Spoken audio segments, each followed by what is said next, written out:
신명기 12장부터 26장을 뭐라고 말씀드렸죠? 신명기의 법전, 그죠? 신명기의 법전이다, 이렇게 말씀드렸어요, 지난주간. 신명기의 실제적인 내용, 그 명령과 규례의 구체적인 내용들이 바로 이 12장에서부터 26장까지 이어지고 있습니다. 그래서 이 12장부터 26장까지의 내용이 우리에게 주시는 율법의 전부라 할 수도 있어요. 우리가 소위 십계명이라고 알고 외우고 있는 그 하나님의 율법의 대표, 그죠? 그 십계명을 주석하는 것이다 라고 많은 학자들은 보고 있습니다. 우리가 지난주간 12장을 묵상했습니다만 12장 묵상은 하나님의 일계명, 그죠? 나 외에 다른 신을 내게 두지 말라 라는 이 말씀에 대한 주석이 12장 전체였던 것이죠. 그리고 이제 쭉 26장까지 하나님의 법을 이렇게 나열하시는데요. 사실 이 12장부터 하나님의 법을 나열하시기 전에 모세가 우리에게 당부하고 싶은 것이 있는 거예요.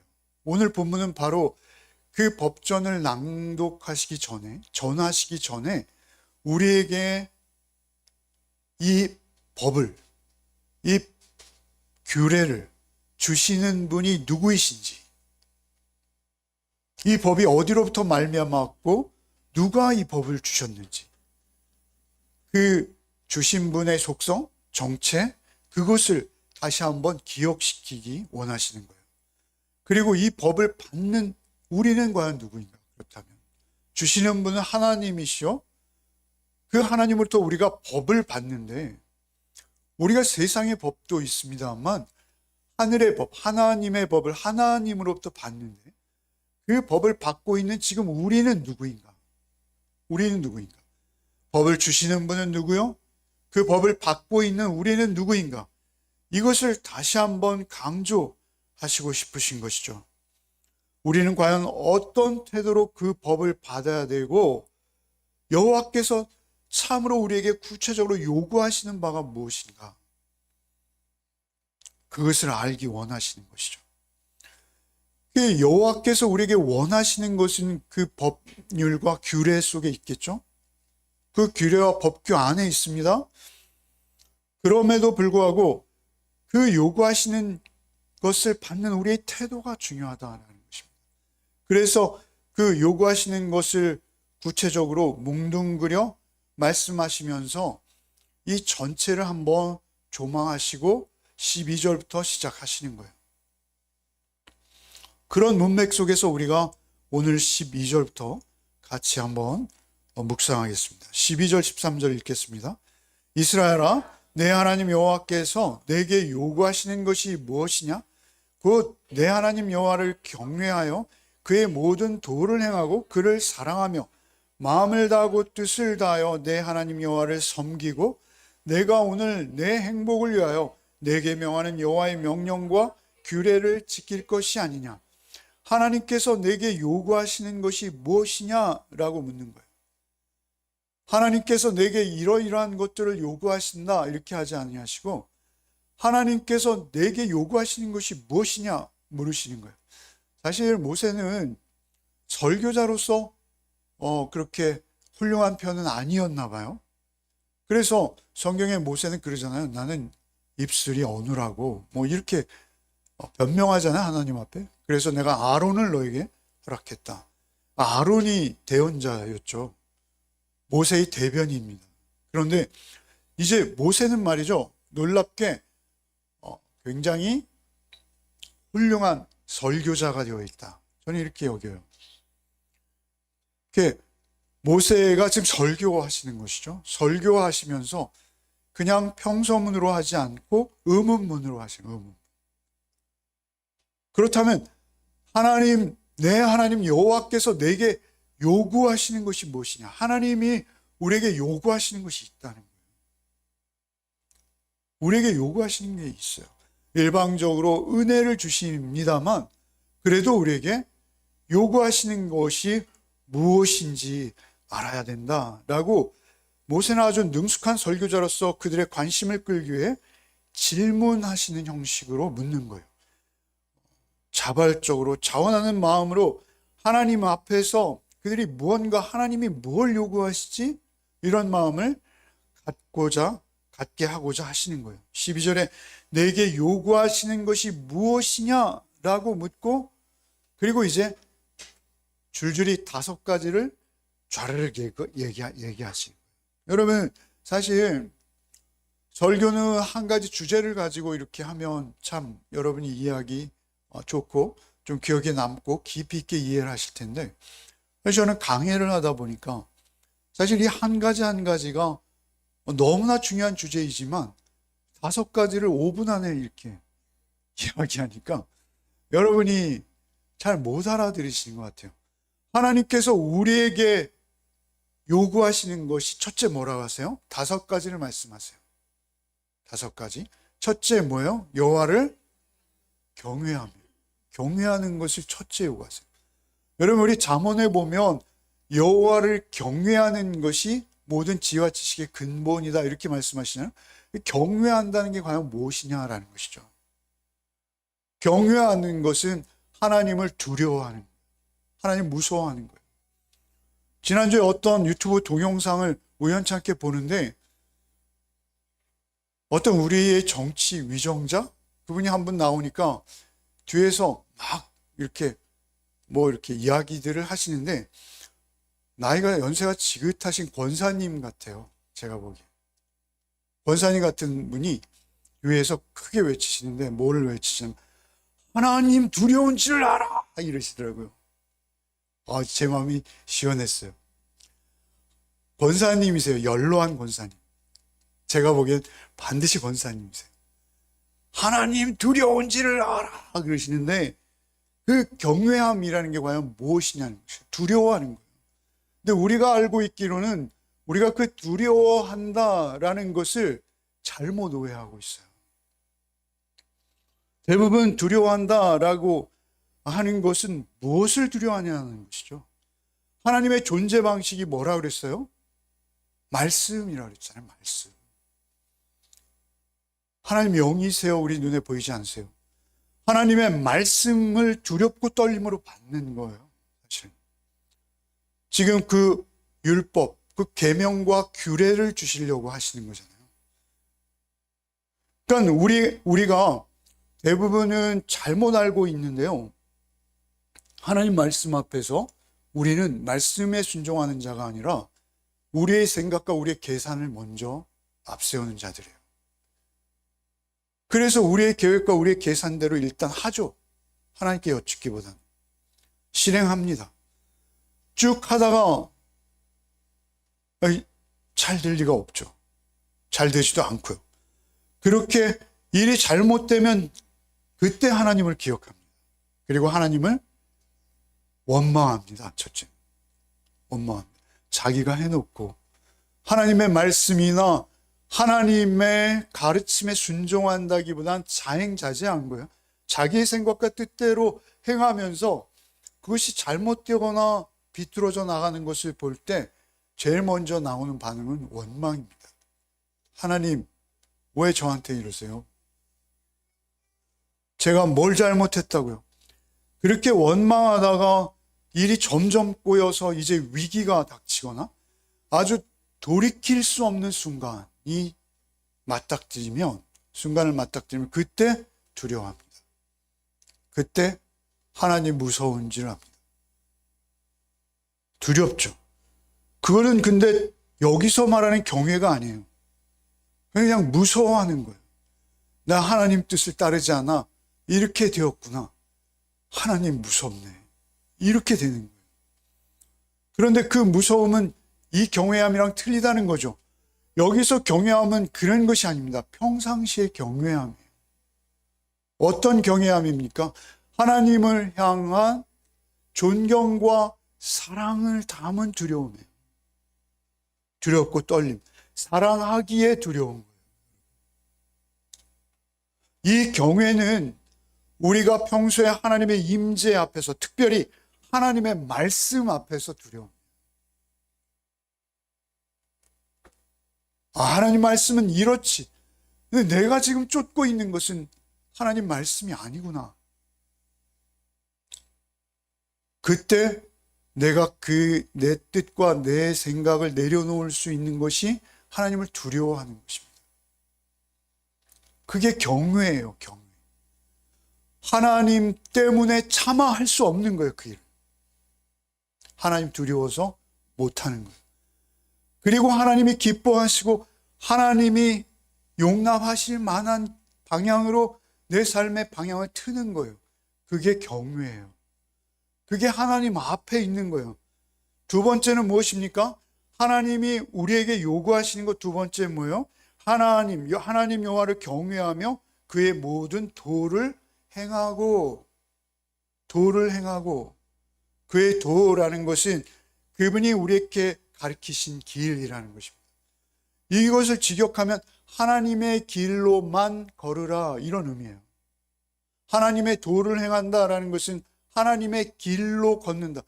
하나님의 길이 무엇입니까 도대체?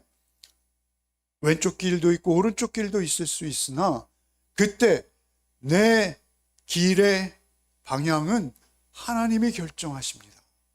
하나님의 도, 하나님의 말씀의 잣대, 하나님의 말씀 앞에 좌로나 우로나 치우치지 아니하고 하나님 말씀만이 내 발의 등이요 내 길의 빛이십니다 라고 고백하며 하나님 말씀 앞에 나를 쳐서 순종시키는, 그것이 하나님의 도를 행하는 거예요.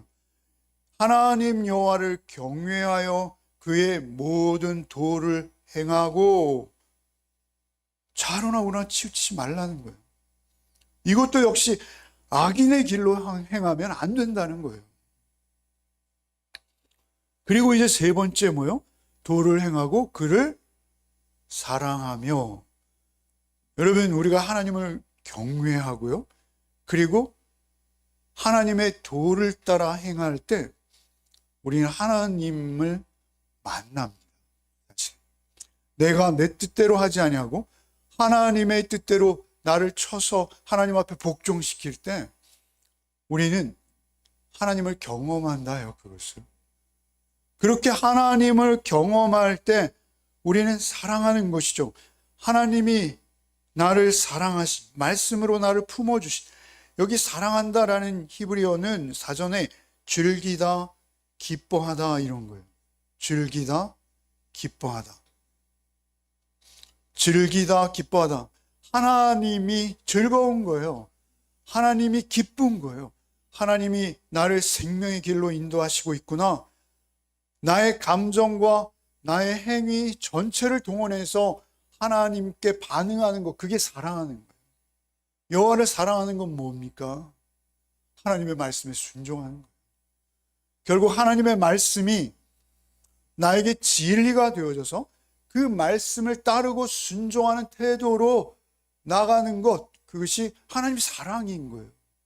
그렇게 하나님을 사랑하라 하시는 것이죠. 그렇게 사랑하며 마음을 다하고 뜻을 다하여 내 하나님을 섬기고, 네 번째죠. 벌써 네 번째요. 첫 번째가 뭐라고요? 네. 김현자 권사님 1등. 경외하는 거. 두 번째 뭐예요? 도를 행하고. 세 번째 뭐예요? 사랑하고. 네 번째는 마음과 뜻을 다하여 섬기고. 마음은 뭐죠? 마음은 제가 그 심장이라는 단어로부터 연유했다 그랬어요. 인격이에요, 인격. 우리의 전존재, 우리의 지정의, 그죠? 마음. 뜻이라는 것은 네페시라고 말씀드렸습니다. 우리의 영혼까지. 우리의 마음과 영혼을 다해서 우리의 전 존재로 하나님을 섬기는 거예요. 하나님을 섬기는 게 도대체 뭐예요? 하나님의 말씀에 순종하는 거예요. 사실은 첫 번째, 두 번째, 세 번째, 네 번째 다 말씀이 중심축에 있어요. 그 말씀을 지켜내는 것이 하나님을 섬기는 거예요. 마지막 13절 같이 읽어봅시다. 내가 오늘 내 행복을 위하여 내게 명하는 여호와의 명령과 규례를 지킬 것이다. 여호와의 명령과 규례는 사실 이스라엘을 속박하고 이스라엘을 규제하고 율법과 규례로 꽁꽁 묶는 것이 아니에요. 그 여호와의 뭐예요? 말씀을 따라 명령과 규례를 지키는 것은 네 행복이야. 이렇게 말씀하십니다. 네 행복. 내 행복을 위하여 내게 명하는 여호와의 명령과 규례를 지킬 것이냐. 그러니까 명령과 규례가 사실 그 하나님의 말씀이잖아요. 그 말씀이 지금 계속 중심되어서 내려왔어요. 그리고 마지막 5번째 결론은 뭐냐면 이 명령과 규례를 지키는 이유는 너의 행복이야. 이렇게 말씀하시는 거예요. 여기서 행복이라고 번역된 단어는요. 여러분 제가 사실 설교 중에 히브리어 단어를 말하지 말라고 하더라고요. 그래서 가급적 안 하고 싶은데 그럼 이거는 그동안 너무 많이 해왔던 단어이기 때문에 아실 것 같아요. 토부라는 단어, 토부. 여호와 보시기에 선하였더라. 창세기 1장에 나온 7번 동원되잖아요.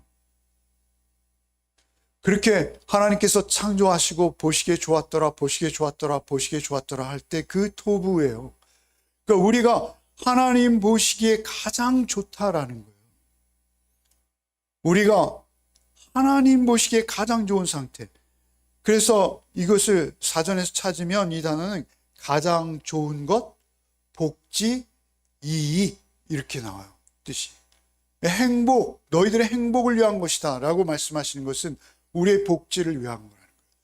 하나님의 말씀을 따라 사는 삶, 그것은 결코 무거운 짐이 아니라 하나님 앞에서 우리의 행복이라는 거예요. 여러분 믿으십니까? 하나님의 말씀이 우리의 행복입니다. 유일한 행복. 그것을 지금 계속 반복하시는 거예요, 모세는. 여러분 신명기 4장 40절 한번 읽어봅시다. 오늘 내가 내게 명령하는 여호와의 규례와 명령을 지키라. 내가 내 후손이 복을 받아 내 하나님 여호와께서 내게 주신 땅에서 한없이 오래서 규례와 명령을 지키라. 복을 받아. 복을 받아. 신명기 5장 29절 한번 읽겠습니다. 다만 그들이 항상 이같이 마음을 품어 나를 경외하며 내 모든 명령을 지켜서 그들과 그 자손들이 영원히 복받기를 원하는. 우리가 다 묵상해서 지나온 대목들이에요. 이 이후로도 있지만 이 전에 있던 것만 말씀드리는 거예요. 지금까지도 해온 말씀이에요. 여러분 6장 2절도 한번 읽어봅시다. 곧 너와 내 아들과 내 손자들이 평생에 내 하나님 여호와를 경외하며 내가 너에게 명한 그 모든 규례와 명령을 지키게 하기 위하여 또 내 나라를 장구하게. 규례와 명령을 지키게 하기 위한 것이라고 말씀하세요. 그것이 복으로 이어져서 내 날이 장구하다. 특별히 저는 신명기 6장 2절을 곧 너와 내 아들과 내 손자들이, 이 손자라는 단어가 탁 들어오더라고요. 여러분 금요일 날 묵상인가요? 금요일 날 묵상에서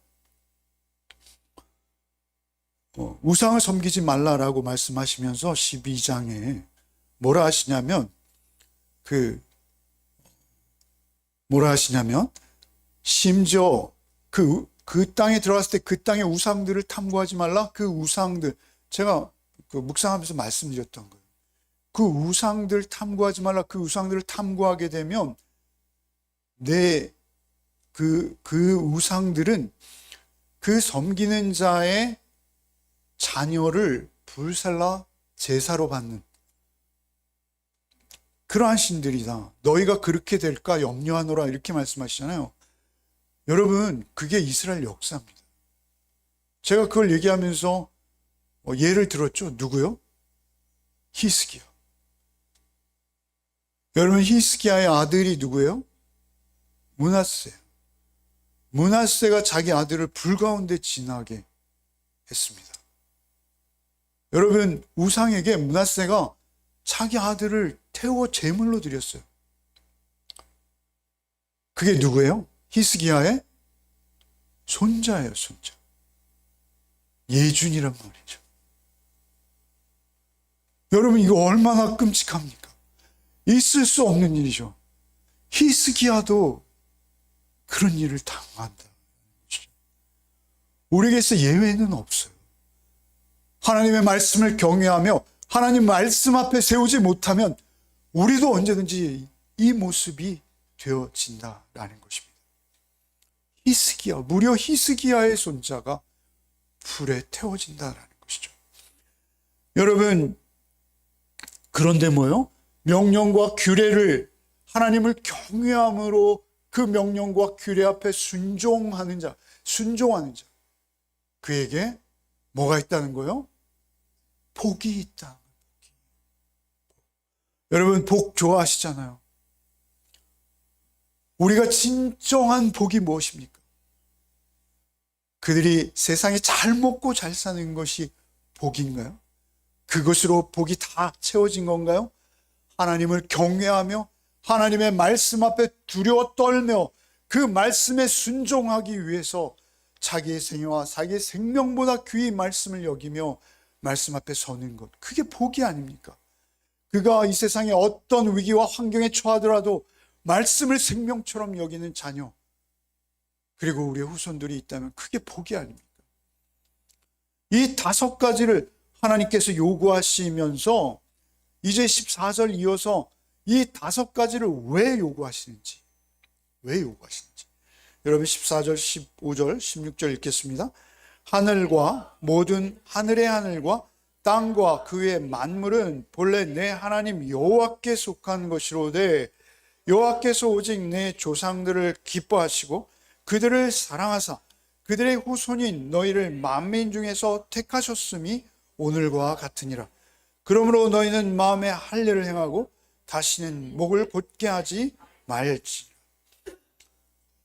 순종해야 하는 이유입니다. 14절에 하늘과 모든 하늘의 하늘과 땅과 그의 만물은 본래 내 하나님 여호와께 속한 것이, 속했다라는 것, 그분의 소유라는 것이에요. 그분이 주인이라는 거예요. 그분이 창조하셨다는 거예요. 그분은 창조주요. 더 중요한 핵심은 15절입니다. 그 창조주가 15절에 여호와께서 오직 내 조상들을 기뻐하시고 사랑하사 그들의 후손이 너희를 만민 중에서 택하셨음이 오늘과 같으니라. 만민 중에서 이스라엘을 택하신 거예요. 택하셨기 때문에 순종하는 거예요. 여러분, 우리 택하지 않으면 우리 순종할 수 없어요.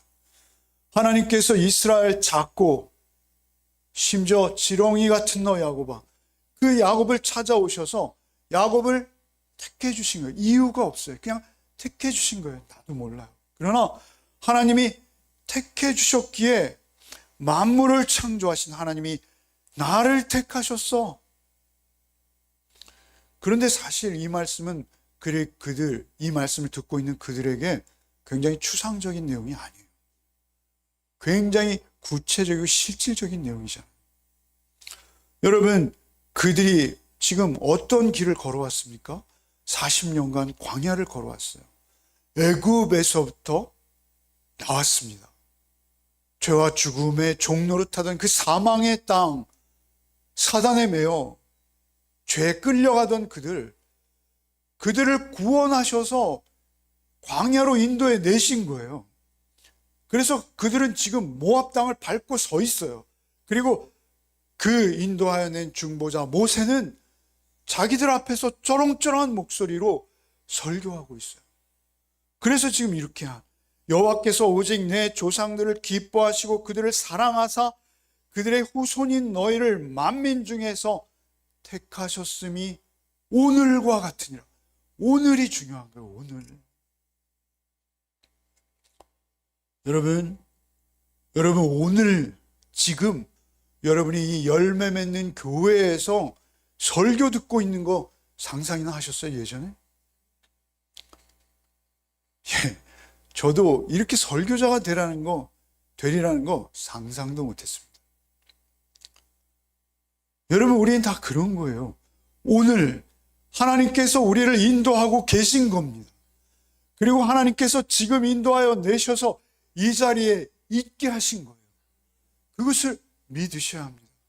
그렇게 택하셨기에 그 택하심을 믿는 자들이라면 16절과 같이 그러므로 너희는 마음에 할례를 행하고 다시는 목을 곧게 하지 말라. 우리가 행해야 될 것이 두 가지가 있다는 것이죠. 그것은 무엇입니까? 마음의 할례입니다. 마음의 할례를 행하는 것이 중요해요. 여러분, 할례가 무엇인지 잘 아시죠? 할례를 행하는 것, 그것은 나의 생명의 근원이 내게 있지 않고 하나님께 있습니다를 고백하는 행위예요.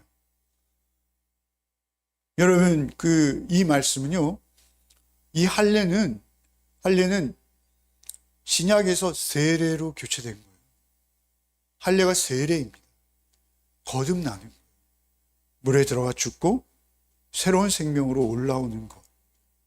할례는 말이죠, 그들은 몸에 했어요. 그리고 그 몸을 자랑했어요. 나는 유대인이야. 나는 하나님의 백성이야. 외형적으로 그들은 그것을 굉장히 자랑스럽게 여기며 옷에 술을 달고 단을 내리고 그리고 거들먹거렸다는 것이죠. 그런데 마음의 할례, 여러분 놀랍지 않습니까? 여러분, 신명기에 로마서에서 바울 사도께서 말씀하시는 그 마음의 할례가 이미 신명기에 모세의 입술을 통해서 나오고 있어요. 여러분, 이 마음의 할례를 우리가 이해하기 위해서는 이 문맥에서 오늘 본문 조금 앞을 좀 들여다볼 필요가 있습니다. 여러분, 9장 4절 이하를 여러분이 한번 읽어봅시다. 이것을 마음의 할례를 이해하기 위해서입니다. 4절부터 한번 읽겠습니다. 시작.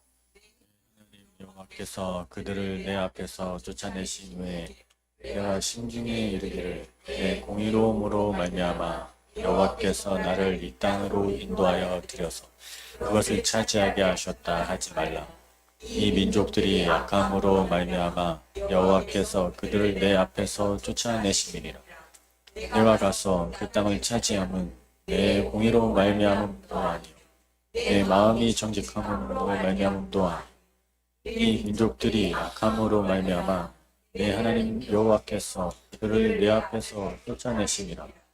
여호와께서 이같이 하신 내 조상 아브라함과 이삭과 야곱에게 하신 맹세를 이루려 하심이니라. 그러므로 내가 알 것은 내 하나님 여호와께서 내게 이 아름다운 땅을 기업으로 주신 것이 내 공의로 말미암이 아니니라. 너는 목이 곧은 백성이니라.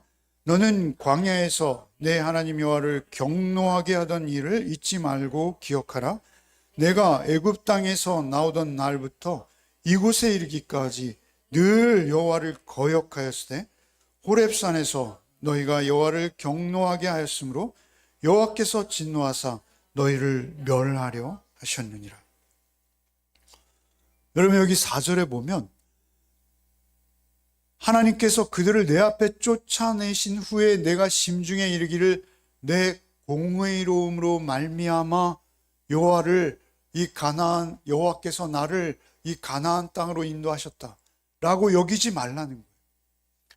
내 공의로움으로 말미암아. 4절에 말씀하시고 5절에 또 말씀하세요. 내가 가서 그 땅을 차지함은 내 공의로 말미암음도 아니요. 그런가 하면 4절에 공의가 너의 공의가 아니야. 5절에 네 공의로 된 게 아니야. 6절에 또 뭐예요? 기업으로 주신 것은 내 공의로 말미암음이 아니니라. 매 절마다 3번 반복해서 철저하게 그들의 의가 아님을 알게 하시는 거예요. 야, 저 악한 무리들, 우리는 저들보다 최소한 나아. 그래서 하나님께서 저 악한 무리들을 쓸어내시고 우리를 거기에 두신 거야. 우리는 하나님의 사랑하는 자녀들이지. 그게 그리스도인의 정체성 아니라는 것입니다. 여러분, 구약에도 복음이 있어요. 이게 복음 아닙니까? 우리는 의로움이 없어요. 여러분, 이스라엘조차 의롭지 않아요. 의인은 없나니 하나도 없는 것이 정답이에요. 오직 하나님께서 우리를 의롭다 여겨주시. 의롭다 값없이 은혜로 의롭다 여겨주시는 거예요. 그들은 6절에 목이 곧은 백성이라. 목이 곧다라는 것은 교만하다는 거예요. 하나님 앞에서 목을 뻣뻣이 쳐드는 것이 뭐죠? 하나님, 이만하면 교만인 거예요. 너희는 목이 곧은 백성이라. 7절에 너는 광야에서 내 하나님을 경노하게 하던 일을 잊지 말라. 8절에 호렙산에서 너희가 여호와를 경노하게 함으로 여호와께서 진노하사 너희를 멸하려 하셨느니라. 원래 너희는 멸망받을 존재였어. 너희 자신을 뒤돌아봐. 여러분, 광야에서 여러분 하나님께서 그들을 멸하려 하실 때 그들 전부를 대상으로 심판하려 하신 적이 2번 있습니다. 그것은 무엇입니까? 모세가 십계명을 받으러 시내산으로 갔을 때, 호렙산으로 갔을 때 내려옴이 더디자 그들이 금송아지를 만들고, 이 금송아지가 우리를 애굽에서 인도했어. 뭐니 해도 머니가 최고지. 금송아지가 힘이 있어서 우리를 애굽으로 인도한 거야. 우리를 광야로 인도해낸 거야. 라고 말했던 거죠. 그때 하나님께서 이스라엘을 멸하기로 하셨습니다. 누구의 중보기도로 그들이 멸함을 모면합니까? 모세의 중보기도예요. 저들을 멸하시려는 나를 먼저. 그게 예수님인 거예요. 예수님이 예표하는 거예요. 결국은 그들의 떼어낸 자리, 그 우묵한 웅덩이, 그들이 걸어온 그 패역한 광야의 길을 그들이 기억할 때 마음의 할례가 가능하다. 제가 마음의 할례를 설명하면서 왜 9장 앞에 이미 지나간 본문을 말씀드립니까? 그들이 완악하고 목이 곧아서 얼마나 하나님을 반역했는지, 그리고 자신들이 이미 죽을 수밖에 없는 죄인이라는 것을 명백히 깨달아 알 때만 그들이 몸의 할례가 아닌 마음의, 인격의, 그들의 영혼의 할례를 할 수 있다는 것이죠. 그 할례를 할 때에만 그들이 하나님의 말씀이 말씀되는 거예요. 이제 그 할례를 할 때에만 그들이 하나님의 말씀이 생명인 것이요, 그 말씀이 나의 영원한 복이라는 것을 깨달아 알고 그 말씀 앞에 돌이킬 수 있는, 기쁨으로, 감사로, 찬양으로 그 말씀 앞에 돌이킬 수 있는 상태가 되어지는 것이죠. 그래서 모세는 마음의 할례를 행하고 목을 곧게 하지 말라 라고 말씀하시면서 이어서 무슨 말을 하시냐면요, 그 하나님의 계명에 순종해야 하는데 그 순종해야 하는 하나님은 어떤 분이신지 다시 설명하십니다. 다시. 여러분, 이것은 앞에서 계속 되어온 거 반복이에요. 신명기를 설교하면서 계속 죄송한 거는 한 말을 또 한다는 건데 어쩔 수 없습니다. 그 말씀을 우리는 계속 반복하여 되새기면서 묵상하면서 이 광야 같은 삶을 걸어가는 거예요. 여러분, 하나님의 존재의 특성을 다시 되새김질 해주시는 거예요. 17, 18절 읽겠습니다.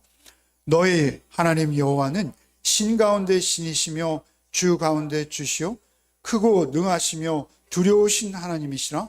사람을 외모로 보지 아니하시며 뇌물을 받지 아니하시고 고아와 과부를 위하여 정의를 행하시며 나그네를 사랑하여 그에게 떡과 옷을 주시나니. 하나님만이 유일한 창조주시라는 거예요. 너희 하나님 여호와는 신 가운데 신이며 주 가운데 주시요 그 능하시며 두려우신 하나님, 사람을 외모로 보지 아니하고 뇌물을 받지 아니하시는 하나님. 신 가운데 신, 주 가운데 주라는 말씀은요, 다른 신이 있어서 그 많은 신들 가운데 하나님이 최고의 신이라는 말이 아니에요. 다른 신은 없어요. 하나님만이 유일한 나의 신이시요 주인이십니다. 주 가운데 주인이십니다. 왕도 아니요, 황제도 아니요, 로마의 황제도 아니요, 오직 주님만 나의 주인이십니다. 외모로 보지 않으십니다. 외모로 평가하지 않으십니다. 우리의 영혼을 보십니다. 여러분, 우리가 살아오는 과정에서 우리가 한 가지 착각하는 게 있어요. 여러분, 사자 붙은 사람을 제일 조심해야 돼요. 여러분, 외모로 우리 보잖아요, 사람. 외모로 판단합니다. 그래서 변호사, 의사, 괜히 이런 것이 우리의 신뢰를 정도 이상 걸게 해요. 목사, 사자 조심하십시오. 사자가 우리를, 그게 마치 외투 같아요. 무슨 갑옷 같아요. 그것을 입으면 사람들이 뭔가 하나 접혀요. 그러나 하나님은 그거 보지 않는다. 하나님 그거 안 보세요.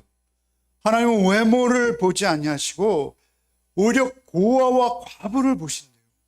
얼마나 놀랍습니까? 18절에 고아와 과부를 위하여 정의를 행하시며 나그네를 사랑하시며 그에게 떡과 옷을 주시나니.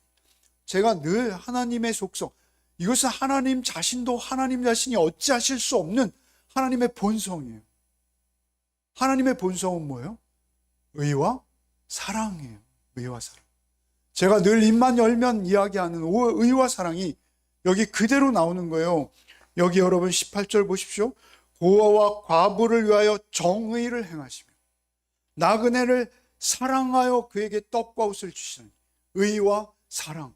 그런데 그 의로움은 어떤 거창한 것이 아니라 고아와 과부를 공평하게 대우하시는, 고아와 과부를 공정하게 바라보시는 거예요.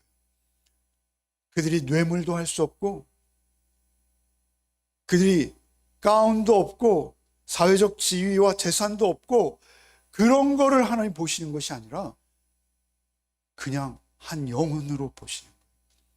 고아와 과부를 위하여 공의를 베푸시며 나그네를 사랑하신다. 하나님의 사랑은 어떤 사랑입니까? 나그네. 제가 지난주에 나그네를 뭐라고 했죠? 외노자라고 했죠. 외국인 노동자. 사실 틀린 말이에요. 나그네는 무엇입니까? 여기서는 이방인이에요. 단어 자체는. 그러나 이 세상에서 가장 약한 자들입니다. 약한 자들. 약한 자들의 대표인 거예요. 대표인 거예요. 그 약한 자들을 더욱 사랑하신다는 거예요. 하나님은 의와 사랑의 하나님이십니다. 우리가 입만 열면 이야기하잖아요. 그 의가 어떤 의인지, 그 사랑이 어떤 의인지, 하나님이 가지고 있는 의와 사랑의 속성이 무엇인지 우리 알 필요가 있다는 것이죠. 우상신들은 뇌물과 복채를 좋아합니다. 하나님은 뇌물을 받지 않으세요. 복채를 받지 않으세요. 고아와 과부에게 정의를 행하시며 사람들은 거들떠보지도 않는 나그네를 사랑하신다는 거예요.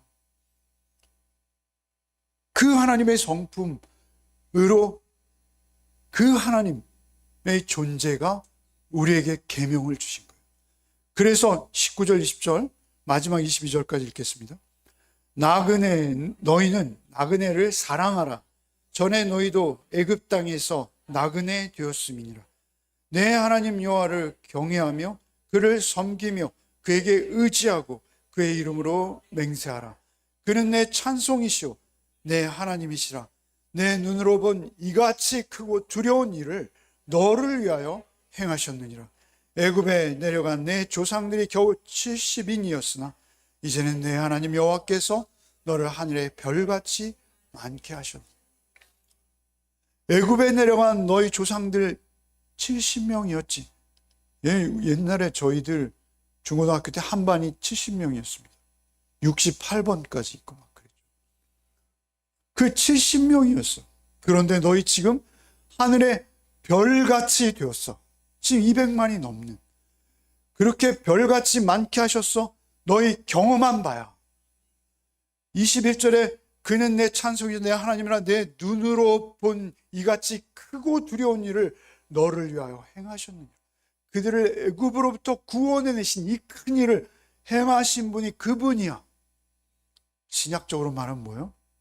그 아들을 우리에게 주사 그 보혈로 우리를 구원해내신 이 크신 일을 행하신 분이 그분이야. 이렇게 말씀하신 거예요. 하나님이 내 눈으로 이같이 크고 두려운 일을 너를 위하여 행하셨느니라. 내 하나님을 경외하며 그를 의지하고 그의 이름으로 맹세하라. 그러면 너희는 나그네를 사랑할 수밖에 없다. 너희는 나그네를 사랑할 수밖에 없다. 왜요? 그들이 나그네였기 때문에. 여러분, 외국인 노동자 중에 이렇게 비참한 외국인 노동자가 어디 있어요? 200만이 넘는 그들이 자손이 번영하는 거예요. 애굽은 출산율이 0.7명밖에 안 돼요. 근데 쟤들은 출산율이 막 6명, 7명, 8명, 어떤 사람은 12명을 낳는 거예요. 새로 태어난 애들은 다 버려. 여러분, 이런 외국인 노동자가 어디 있어요? 자기들이 필요한 노동력만을 요구할 뿐이죠. 여러분, 나그네 되었었어요. 그들이 나그네 중엔 나그네입니다. 그런데 그 나그네 중엔 나그네를 하나님께서 구원하사 하나님의 자녀 삼으시고 하나님의 백성 삼으시고 그 큰 일을 행하신 것을 볼 때 너희도 나그네를 사랑하라는 거예요. 너희도 나그네 되었던 경험이 너희에게 있으니 그 약한 자들을 사랑하라는 거예요. 하나님께서 너희를 찾아오셔서 너희를 출애굽시키신 것처럼 너희도 그 나그네들을 긍휼히 여기고 그들에게 복음 전하라. 그들에게 생명 전하라는 거예요. 그들에게 너희가 받은 하나님의 사랑을 그들에게도 전하라는 거예요. 그러며 하나님을 찬송하라는 거예요. 여러분, 믿으십니까?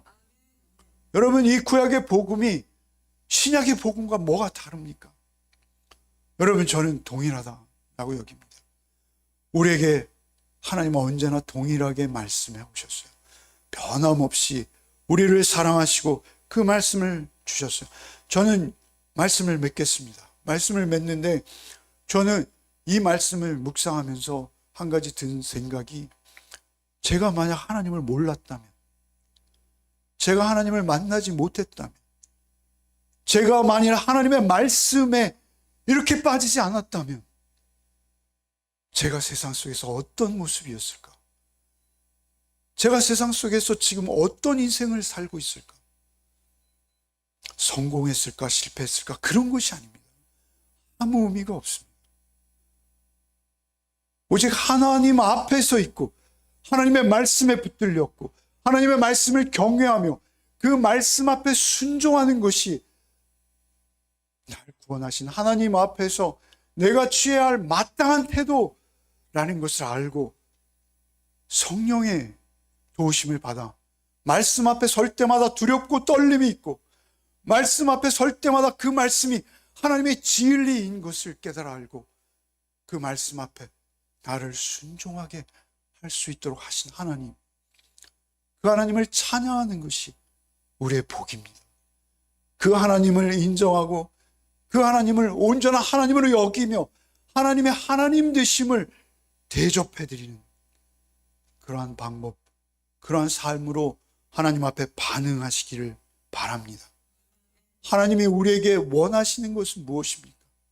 하나님이 우리에게 원하시는 것은 오직 하나님의 말씀이 하나님의 음성인 것을 알고 오늘도 하나님 앞에 온전한 순종으로 내 안에 나 죽고 내 안에 주시는 말씀의 능력으로 사는 것, 그것이 우리의 마음의 할례인 줄 믿습니다. 그것이 오늘 우리의 삶인 줄 믿습니다. 흔들림 없이, 요동함 없이 세계의 모든 사람들이 딴 길로 가더라도 나 하나만은 주님 앞에 말씀 따라 살겠나이다 결단하는 저와 여러분 되시기를 바랍니다. 사람아, 주께서 선한 것이 무엇임을 내게 보이셨나니 여호와께서 내게 구하는 것은 오직 정의를 행하며 인자를 사랑하며 겸손히 내 하나님과 함께 행하는 것이 아니냐.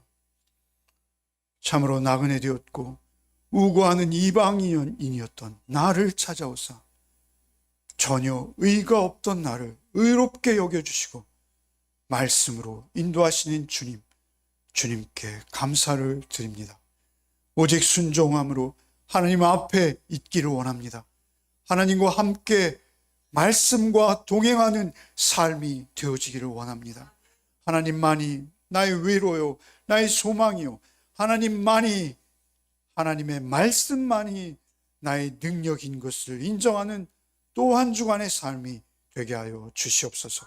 오직 말씀 따라 좌로나 우로나 치우치지 아니하고 하나님께서 구하시는, 요구하시는 그 길을 따라 순종의 삶을 살아내는 복된 우리 열매 성도들 모두가 되게 하여 주시옵소서. 예수 그리스도의 이름 받들어 기도하옵나이다. 아멘.